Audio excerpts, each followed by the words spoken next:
दुनिया की राजनीति में इस समय सबसे ज्यादा ध्यान जिस मुद्दे पर है वह है इजराइल पर हुआ हमला और उसके बाद का अंतर्राष्ट्रीय घटनाक्रम। इजराइल पर हुए हमले ने न सिर्फ मध्य पूर्व को बल्कि पूरी दुनिया की कूटनीति को झकझोर दिया। इस घटना के बाद उम्मीद की जा रही थी कि मुस्लिम देश एकजुट होकर कोई ठोस कदम उठाएंगे और इजराइल के खिलाफ सख्त रणनीति अपनाएंगे, लेकिन हुआ इसके बिल्कुल उलट। अरब लीग और इस्लामी सहयोग संगठन यानी ओआईसी की आपात बैठकें तो जरूर हुई, लेकिन उनमें सिर्फ निंदा और बयानबाजी तक ही बात सीमित रह गई। यानी 50 से अधिक मुस्लिम देशों की ताकत मिलकर भी इजराइल को चुनौती देने की हिम्मत नहीं जुटा पाई। पाकिस्तान ने इस मौके का फायदा उठाकर अरब नाटो जैसा गठबंधन बनाने की कोशिश की, लेकिन कतर ने साफ मना कर दिया और सऊदी अरब जैसे देश की चुप्पी साधे रहे। नतीजा ये हुआ कि पाकिस्तान का मंसूबा ध्वस्त हो गया और भारत के लिए कूटनीति व रणनीतिक राहत की स्थिति बन गई। इजराइल पर हमला अचानक नहीं हुआ था।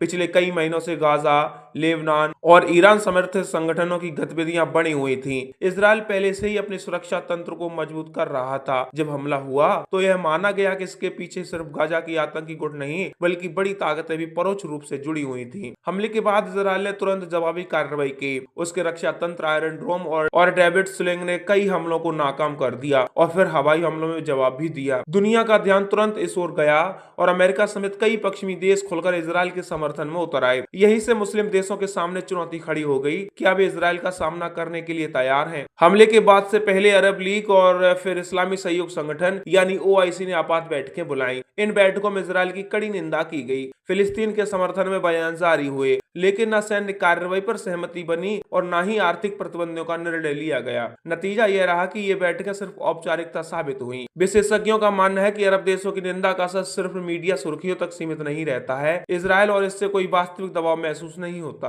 पाकिस्तान ने इस मौके पर एक बार फिर मुस्लिम देशों का नेतृत्व करने का प्रयास किया। उसने प्रस्ताव रखा कि मुस्लिम देश को मिलकर एक अरब नाटो जैसा गठबंधन बनाना चाहिए। इसका उद्देश्य था मुस्लिम देशों को सैन्य रूप से एकजुट करना, इजराइल पर दबाव डालना, अमेरिका और पश्चिमी देशों को संदेश देना कि मुस्लिम दुनिया कमजोर नहीं है। लेकिन पाकिस्तान की यह योजना जल्द ही ध्वस्त हो गई। कतर ने साफ कह दिया कि वह किसी भी ऐसे गठबंधन का हिस्सा नहीं बनेगा जो सीधे युद्ध की ओर ले जाए। कतर ने तर्क दिया कि मुस्लिम देशों को आर्थिक सहयोग और कूटनीति पर ध्यान देना चाहिए, न कि सैन्य टकराव पर। अब हम आपको बताते हैं कि सऊदी अरब और यूएई की मजबूरियां क्या हैं। सऊदी अरब अमेरिका के साथ अपने रिश्तों को बिगाड़ना नहीं चाहता। यूएई ने हाल ही में इजराइल के साथ संबंध सामान्य किए हैं। दोनों देश फिलहाल आर्थिक विकास और स्थिरता पर ध्यान दे रहे हैं। इसी बीच तुर्की और ईरान का भी अलग एजेंडा रहा। तुर्की सिर्फ औपचारिक बयानबाजी करता रहा। ईरान ने बयान तो दिए, लेकिन वह सीधे युद्ध में जाने से बचता रहा, क्योंकि इस पर हमले से ही पश्चिमी प्रतिबंध लगे हुए हैं। दोस्तों, अब सवाल ये उठता है कि आखिर 50 से ज्यादा मुस्लिम देश होकर भी इजराइल पर कोई ठोस दबाव क्यों नहीं बना पाए। इसका सबसे बड़ा कारण है आर्थिक निर्भरता। ज्यादातर मुस्लिम देश अमेरिकी, यूरोपीय निवेश, डॉलर पर आधारित अर्थव्यवस्था और पश्चिमी हथियारों पर निर्भर है। आंतरिक विवाद, सुन्नी शिया विवाद, ईरान सऊदी प्रतिद्वंदता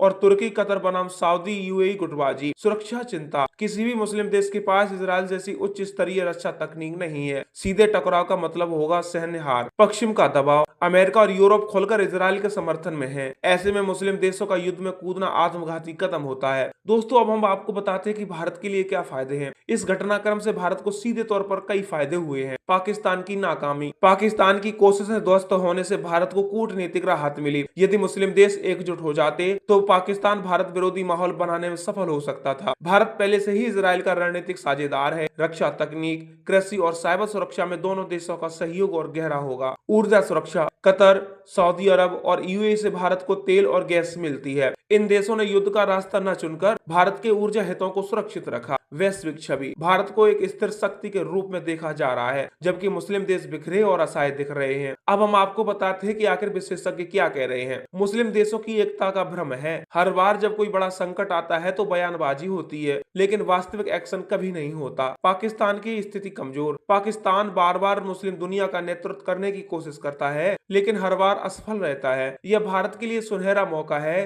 कि वह इजराइल और पश्चिमी देशों के साथ अपने रिश्ते और मजबूत करे। भविष्य में भी यही रुझान रहेगा। मुस्लिम देशों के बीच आंतरिक मतभेद इतने गहरे हैं कि निकट भविष्य में भी किसी बड़े गठबंधन की संभावना नहीं है। दोस्तों, आगे की संभावना को समझना बहुत जरूरी है। अरब देशों की कूटनीति, वे इजराइल को खुलकर चुनौती देने की बजाय फिलिस्तीन के लिए मानवीय मदद और कूटनीति समर्थन तक सीमित रहेंगे। पाकिस्तान आगे भी मुस्लिम एकजुटता का नारा लगाएगा, लेकिन उसकी स्थिति कमजोर होती जाएगी। अब बात करते हैं भारत की भूमिका की। भारत इजराइल और अरब दोनों से अपने रिश्ते मजबूत करता रहेगा। यह संतुलन भारत की सबसे बड़ी ताकत बनेगा। इजराइल की स्थिति, इजराइल को अमेरिका और यूरोप का समर्थन मिलने से उसका आत्मविश्वास और बढ़ेगा। इजराइल पर हुए हमले और उसके बाद की हलचल ने एक बार फिर साबित कर दिया कि मुस्लिम देशों की एकजुटता महज एक भ्रम है। अरब लीग और ओआईसी की बैठकें सिर्फ औपचारिक बयान तक सिमट गईं। पाकिस्तान की अरब नाटो बनाने की कोशिश कतर और दूसरे देशों की रुख से ध्वस्त हो गई। भारत के लिए यह घटनाक्रम बेहद राहत भरा रहा है। पाकिस्तान की रणनीति असफल रही और मुस्लिम देशों की असहमति उजागर हुई और भारत इजराइल रिश्ते और मजबूत होने की राह पर है। यानी साफ है, जहां 50 मुस्लिम देश मिलकर भी इजराइल को चुनौती नहीं दे पाए, वहीं भारत को इस पूरे घटनाक्रम में कूटनीतिक बढ़त हासिल हुई।